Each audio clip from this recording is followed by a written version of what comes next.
Yes. Happy Friday. How about that? Well, yes, about that. I just finished a meeting. Did I mention I love working with millennial leaders because it's all about people with them? Because it's all about how can I help my team feel motivated? How can I help them see their purpose? How can I fight for them better?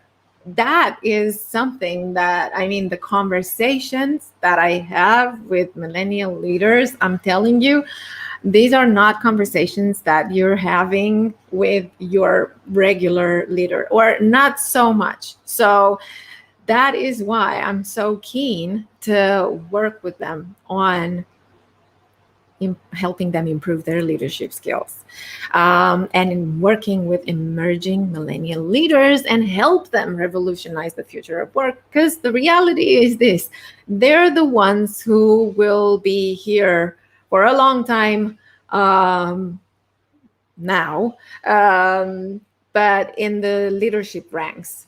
And they're the ones who are going to help shape the future of work differently. And they're absolutely the ones who are doing this right now. And also, on a personal level, they're the ones who are managing or who are going to manage people in the Generation Z.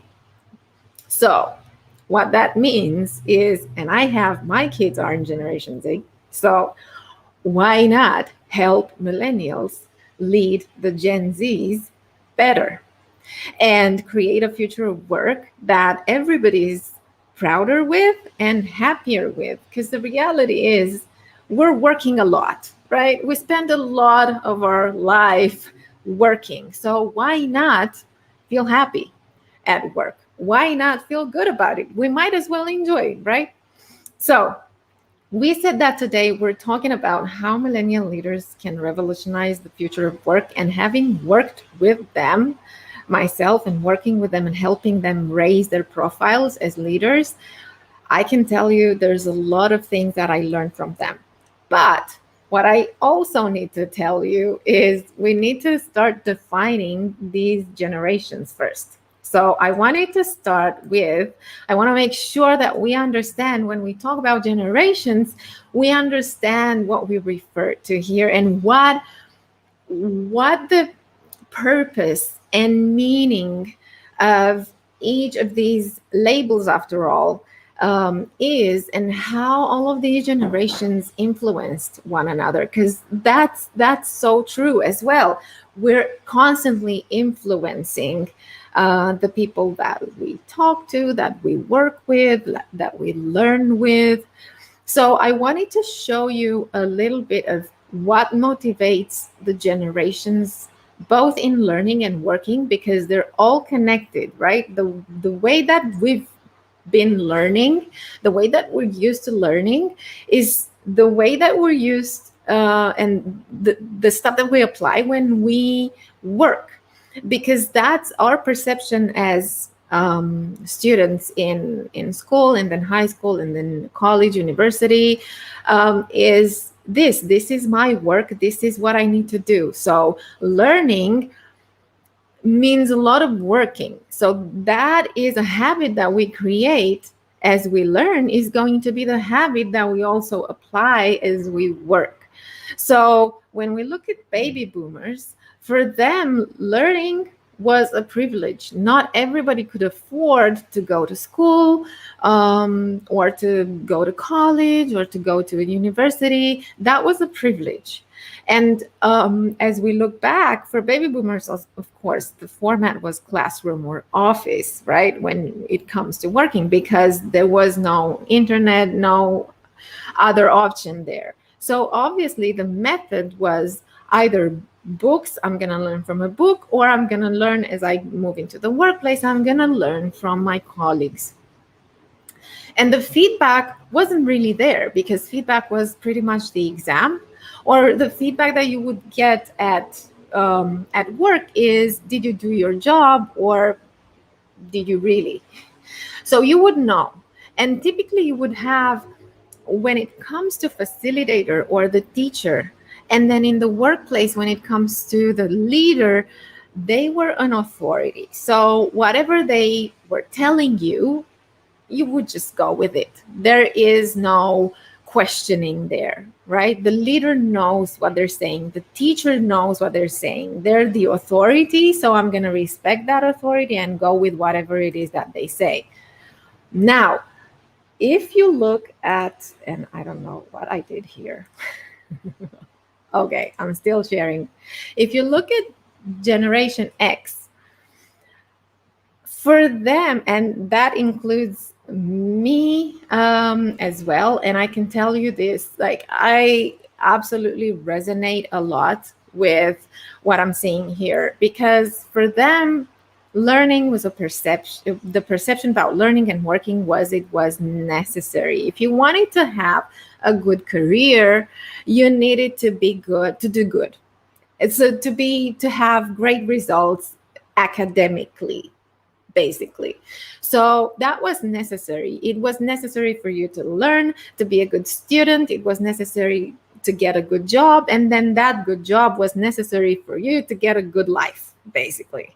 So, but the format was also blended, because we started to see some e-learning. And in my generation, I remember there were classes on TV even. And you would go to all of these courses that were on national television, and you can watch them and learn something. So we started having some kind of blended format, and then start to use, as the internet was here, then we started to learn differently. And the main form of feedback that Gen X is used to is criticism. So not necessarily something that we've done right, but typically we would know when we've done something wrong.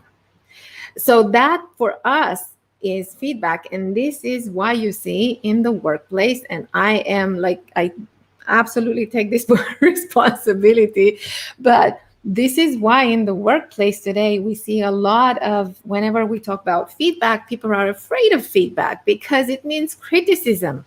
Because whenever I hear somebody saying I have a piece of feedback to give you, it's like, oh my God, what have I done wrong? And this is something that we also passed on to others as well, right? So it's not really feedback, because feedback isn't just criticism, but that is how we perceive it in this generation. So, and for us, facilitator or leader is it's somebody who's competent. You have to be competent to be the boss, right? Not necessarily nice, not necessarily that you care, but technically good. That's what it means, right? Again, because learning was necessary, because you just move through the ranks if you have the right certifications and diplomas and everything else. So that makes sense. Now we get to millennials or Generation Y, and you see here a totally different perception when it comes to learning and also to working.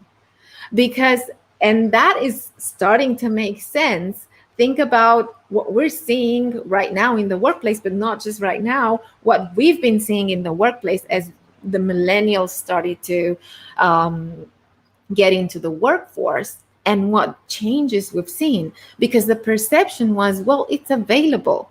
Think about it. How do you learn? If you're a millennial, you didn't learn just in school. It's not just formal. That wasn't necessarily your main way of learning. You're learning, and when we talk about learning about getting information from so many sources.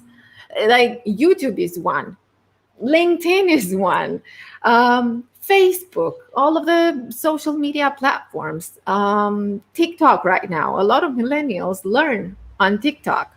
So again, it was available. So I have choice, right? That's a keyword with this generation because of that, because things were available. So now I can choose where I put my attention and where I learn from. And I can also choose where I work and how I'm going to do that. So it's not like, oh, you need to get hired necessarily there to make a good living. No, you actually have choice. And then, of course, the format of it was experiential, right? Well, all of these platforms, all of these ways of learning, um, the online courses, the videos, everything else, right? The podcasts, everything is about learning information in different forms. And everything is not just available, but it's also global. And this is what I see with the millennial leaders I work. They think at a global scale, and they look at models that work in other countries, in other continents, in what is it that I can take and integrate in my environment, because they feel that they're part of this environment wherever they are physically, and they're looking at building something on a larger scale.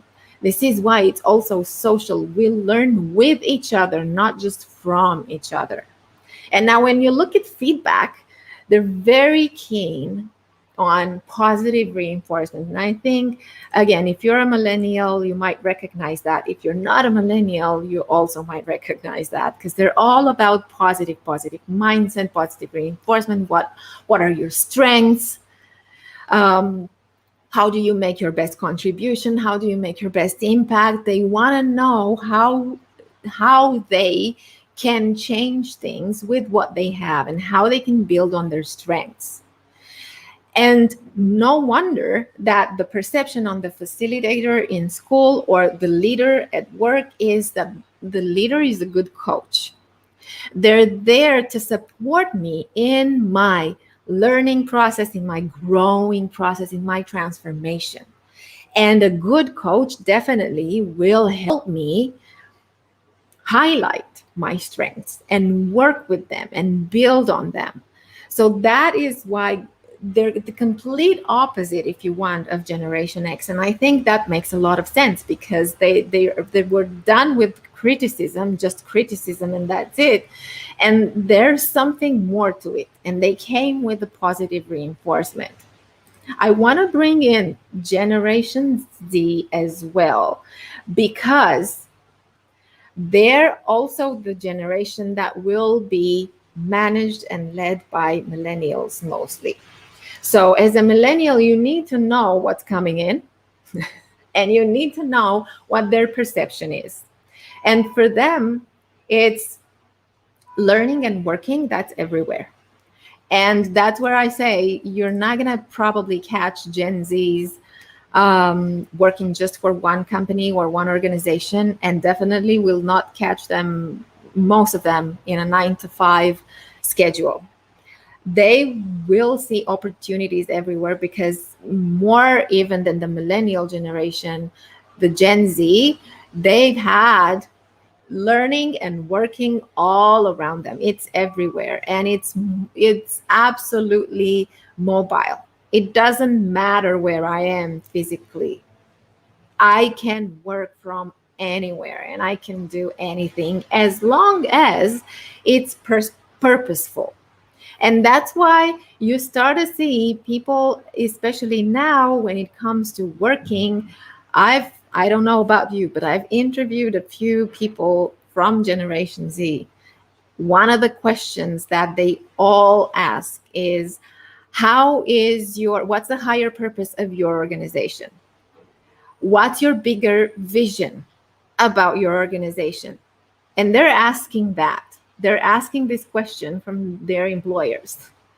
How many of you have asked this question in an interview from the employer? How many of you have asked the employer about their vision for the organization, their bigger vision? So that is what's coming. So as a millennial, you need to know that, because that's who you're going to manage.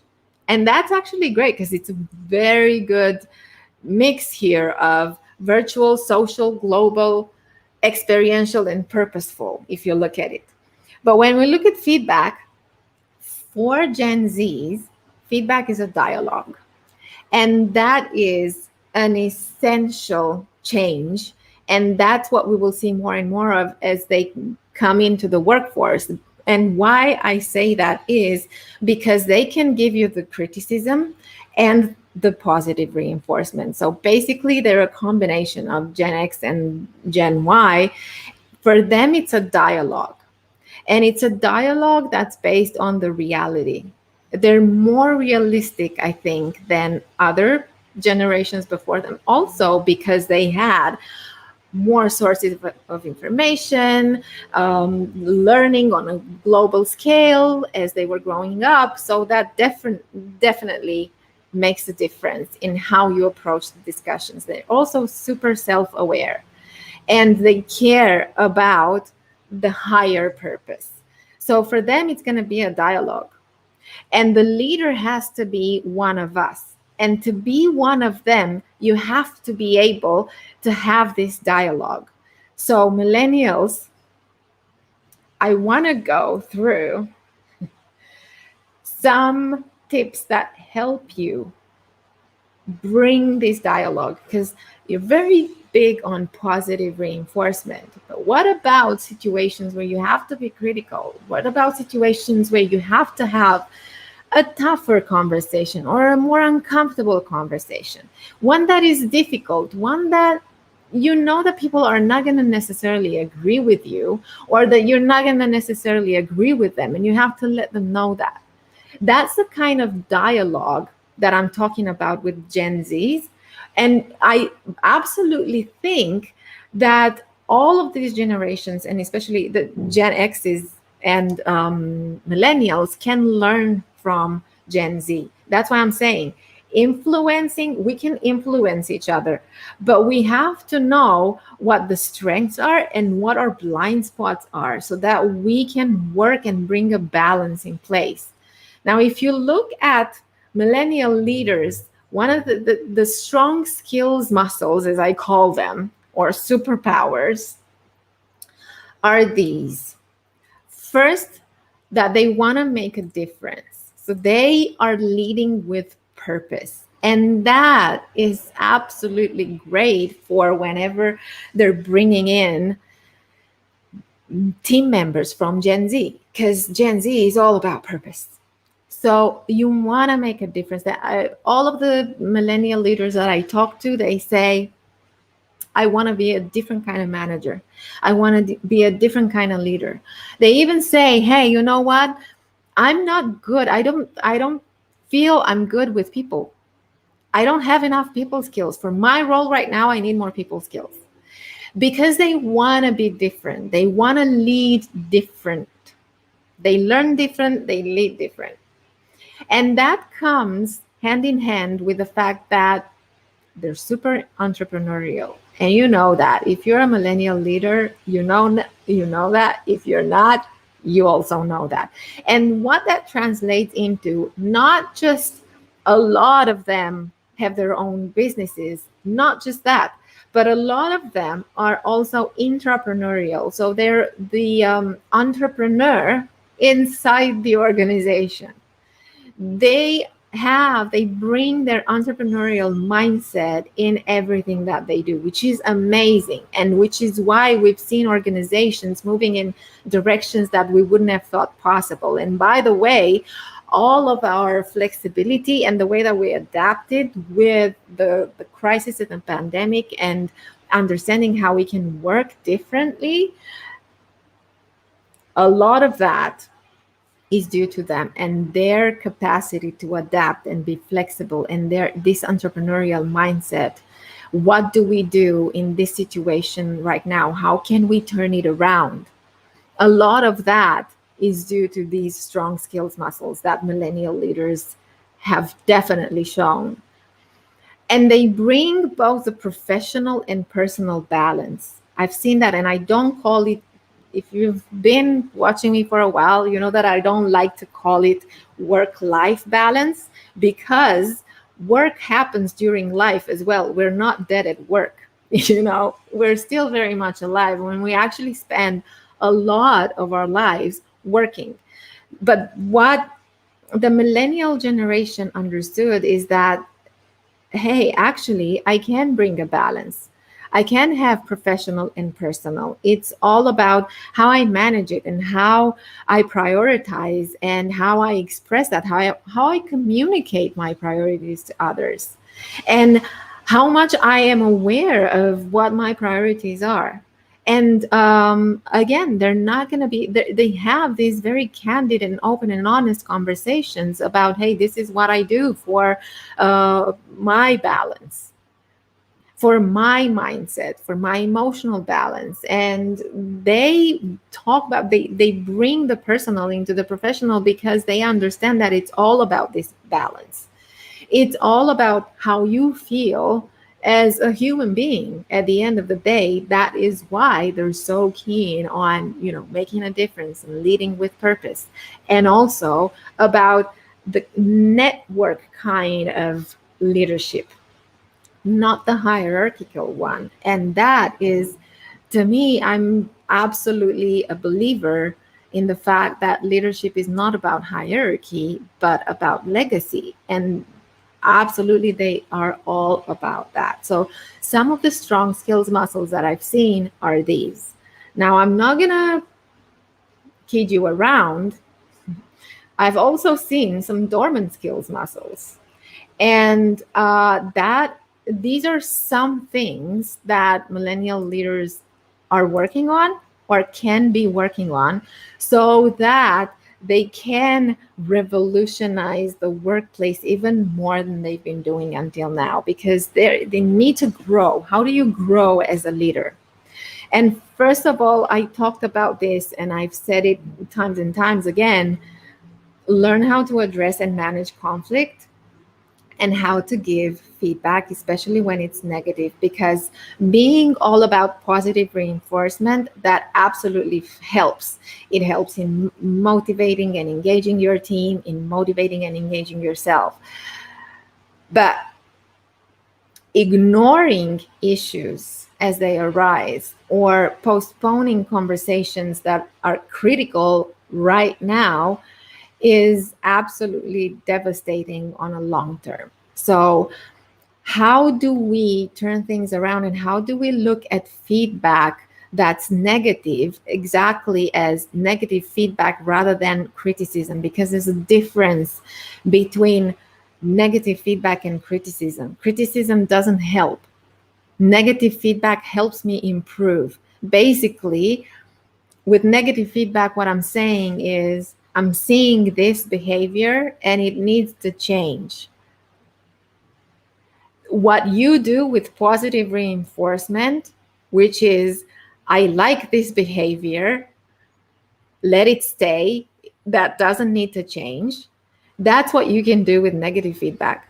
I don't like this behavior and I'd like it to change. And then we have a dialogue. See, we bring in a dialogue that's going to be super helpful when you're going to lead more Gen Zs, because we can work together and say, okay, how can we make this change? How can we improve the situation? We don't like it. I don't like it. It doesn't work for me. So let's change it. And that's where you can grow in your role as a leader, also as a coach and mentor. Because for you as millennial leaders, you absolutely love when the leader that you have is a great coach. Step into your role as a leader as you grow and become a coach and mentor for the people around you, so that you can also grow them. And that is when there has to be this balance between you as somebody who has their mentor and their coach, and also somebody who grows into their role as a leader and become coaches and mentors. And now we all know it's like, and I talk about coaching and mentoring as a management style, as a leadership style, because that is what's going to bring that conversation and that dialogue with even the younger generation even. And learn how to influence others without having this need of saving them. What I see with millennial leaders is that, and it comes from this model of the savior, of the savior CEO. They're great and they can do anything and they will save us all. And a lot of the struggles that I've seen right now with millennial leaders are in, especially in motivating and engaging their teams, is how do I help them snap out of the negativity and have a more positive mindset? What I'm saying is, it doesn't have to be you. Why does it have to be you, the one that helps everybody else snap out of it? That's where I say learning how to have more difficult conversations and being comfortable in that difficult conversation. Because the reality is, we can't make people snap out of their negative mindset when they're low emotionally. There's nothing that we can do externally, just be with them. And that's where learning more about emotional intelligence and how to be a more empathetic leader, that means that I am able to stay with everybody with where they are in that moment. I'm not going to force things. I'm not going to force people to think positively right now, because that is going to take time. So these are some of the dormant skills muscles that I believe are essential for millennial leaders to start working out, because it's they're there. You have them. You just have to train them, like going to the gym, right? You go to the gym. So it's the same thing with the skills muscles. You have to start using them. And yes, it's going to be painful at the beginning, just like the body muscles, right? I mean, in the beginning, if I never work my arm muscles, they're going to hurt. But the more I practice and the more I work with them, it's going to become easier, and I'm going to feel more comfortable, and I'm going to feel that they're more helpful. And try to build on these skills muscles so that they sustain and even enhance your strong skills muscles, your superpowers. So I'm going to leave it at that for now.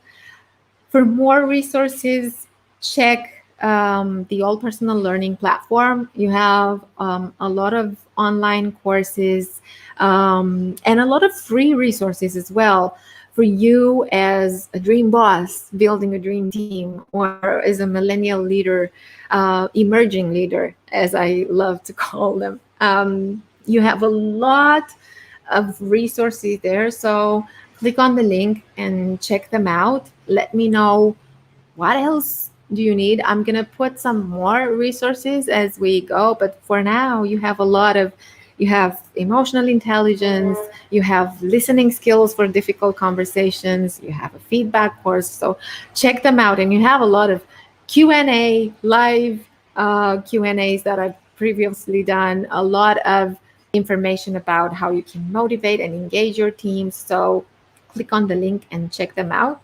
And obviously, you know me, you also have the Lead for Legacy, which is your global online group program for management and leadership transformation. And you're getting all of the courses on the platform. Once you become a member in the league, you're getting all of these management and leadership courses that are available on the platform. You're also getting weekly group coaching and strategy sessions and bite-sized content, because I know the problem is we don't have time to learn all of the things that we need to learn about. So bite-sized content that helps, and you get accountability support, and you have your private league coach and community support, and it's 24/7. We communicate online and offline, and a curated library of materials, brainstorming, networking with peers from around the world. These are people like you who are trying to be a different kind of leader, a different kind of manager. And they support each other and they learn from each other and with each other. So, and we also invite guest speakers from various industries, because that's how we learn about the amazing things that are available out there. So check it out. I'm going to put the link in the comments. And that is it for today. Thank you for being with me. Any questions that you have whenever you're catching this, leave a comment and I'll be here a click away. And I am going to leave you with that. Have a great rest of your day and see you soon. Bye for now.